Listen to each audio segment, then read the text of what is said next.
act was passed forbidding dissenters, that's non-Church of England, worshipping within 5 miles of a community of a certain size.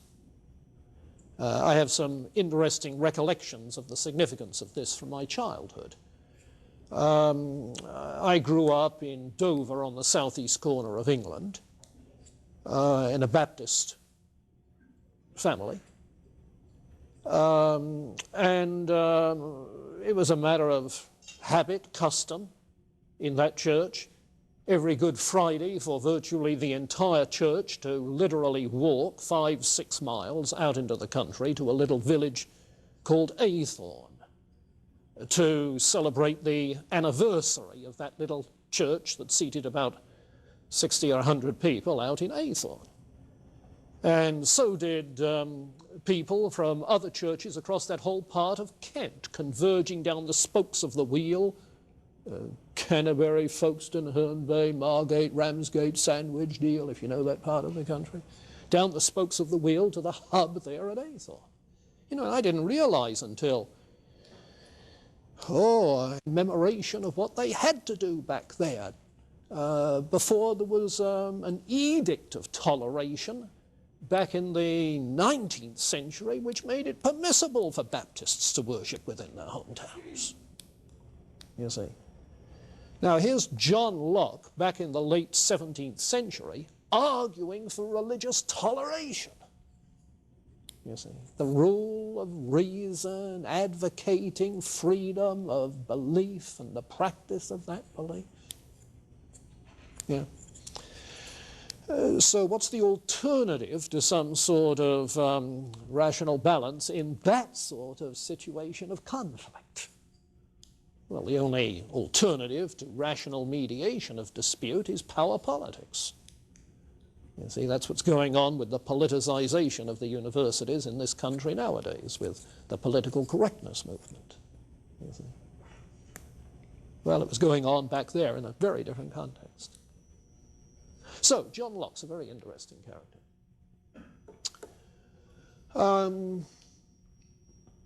All right. Moral knowledge. How does his epistemology come to bear in matters of ethics? Well, first of all, as you've already read, there are no innate moral ideas. There's no innate moral knowledge. His empiricism disallows that, and his argument against innate ideas is specific in this regard. The arguments against innate ideas in terms of diversity of beliefs and so on and so forth from culture to culture, John Locke has those. All of our moral knowledge, then, must, like every other kind of knowledge, be ultimately derived from our simple ideas of sensation and reflection. Now, how's that going to be? How's that going to be? Well, what he does suggest is that there are 3 means by which we have acquired moral knowledge. One is by demonstration. You remember he says there are 3 kinds of knowledge generally, by intuition, demonstration, and sensation.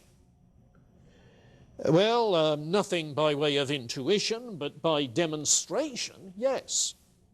We can deduce moral knowledge from our knowledge of God and knowledge of the self as rational being. And of course, by virtue of Descartes' cogito ergo sum, Locke was willing to say that we know ourselves as rational beings. What am I? I'm a thinking being, a rational being. So when in his essay on civil government he talks about human rights, what he's trying to do, you see, is to articulate what it is that is proper to a rational being, what is deducible from the fact that we are rational beings.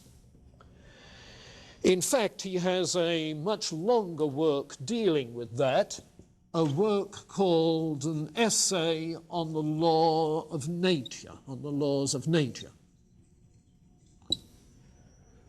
which is a kind of essay on natural moral law, essay on the laws of nature. And in that he argues for this kind of moral knowledge. The second way of gaining moral knowledge is from sensation and reflection, from experience, that is to say, inasmuch as God has conjoined morality to our happiness, so that in practice, pleasure and pain tend to be our moral teachers. Pleasure and pain tend to be our moral teachers. And simply in terms of the empirical probabilities which that involves, we come to certain conclusions as to what we will and will not, should and should not do. Rightness, you notice, moral rightness becomes a matter of practical utility, so that Locke, again unwittingly, is opening the path towards utilitarianism, which is going to be developing shortly. He's not the first, incidentally. If you hark back to Bacon and Hobbes, you recall that they valued knowledge for its practical utility, and Hobbes' whole approach to ethics and to politics was in terms of the very important utility of avoiding that war of all against all and making possible survival and peace. So the second means of gaining moral knowledge. The third way of gaining moral knowledge is from the biblical revelation.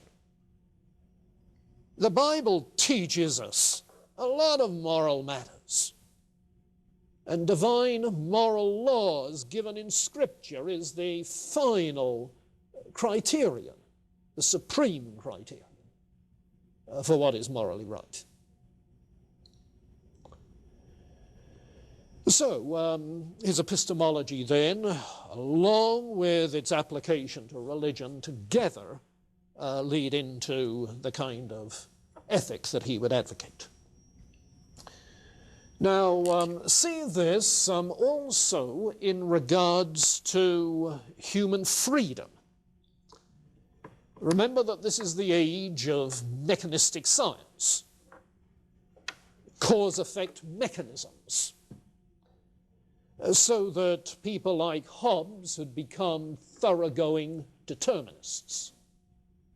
There is no real freedom of will or of action. Descartes, on the other hand, had tried to preserve human freedom by making the mind, the thinking thing, an exception to the causal mechanisms of science. His mind-body dualism is what preserved freedom of the will. Locke follows Descartes rather closely in this regard. He wants to preserve freedom, human freedom. But he defines human freedom as the freedom to act in accordance with one's choice, the freedom to do or not to do what I desire, freedom of action. The question of freedom of will will, free choice, he regards as a meaningless debate. A meaningless debate, because it's mixing two categories, confusing two different powers of the person. The power to do or not to do, the power to act, and on the other hand, the power to think, to prefer.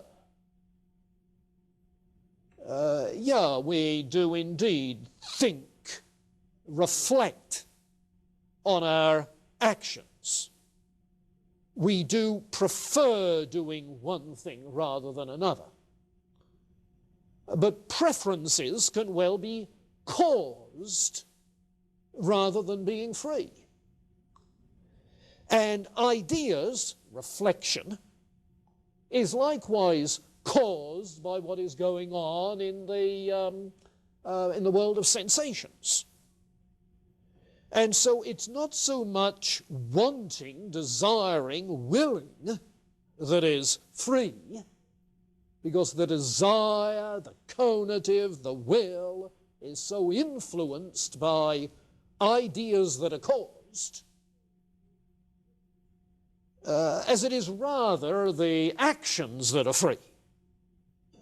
So one is free when he is able to act in accordance with his desires.